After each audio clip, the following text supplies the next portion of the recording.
আলোচিত ছাগলকাণ্ডে রাজস্ব কর্মকর্তা মতিউর রহমানের বান্ধবী অডেল সম্পদের মালিক।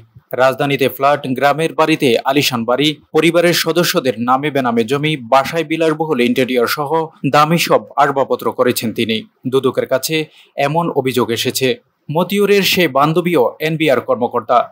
গত 10 জুন দুদকে তার বিরুদ্ধে লিখিত অভিযোগে বলা হয়, মিথ্যা তথ্য দিয়ে পণ্য আমদানি, মানি লন্ডারিং, স্বর্ণ চোরাচালান চক্রের সঙ্গে যোগসাজশ আর দুর্নীতি করে বিপুল সম্পদ অর্জন করেছেন মতিউরের সেই বান্ধবী।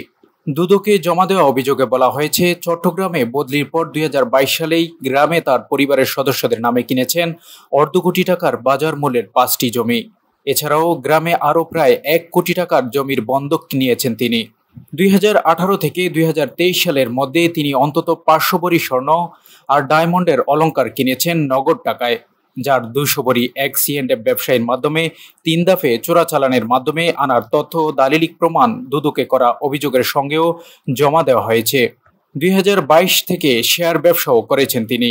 একদিনে 10 লাখ টাকা বিনিয়োগে দ্বিগুণ লাভের নজিরও আছে তার। 3টি ব্যাংক অ্যাকাউন্টে বিপুল নগদ টাকা ও সঞ্চয়পত্রের বিনিয়োগও রয়েছে। তবে গণমাধ্যমকে তিনি বলেছেন, আমি আসলে ষড়যন্ত্রের শিকার। আমার এক্স হাজব্যান্ড একটা মামলা করেছেন, আমি একটা করেছি। আসলে সব মিলিয়ে আমি খুব বিপর্যস্ত। আমি তাকে ডিভোর্স দিয়েছি, তাই উনি ক্ষিপ্ত হয়ে এগুলো করেছেন। পারিবারিক বিরোধের জের ধরেই একটি মহল এই চক্রান্ত করেছে।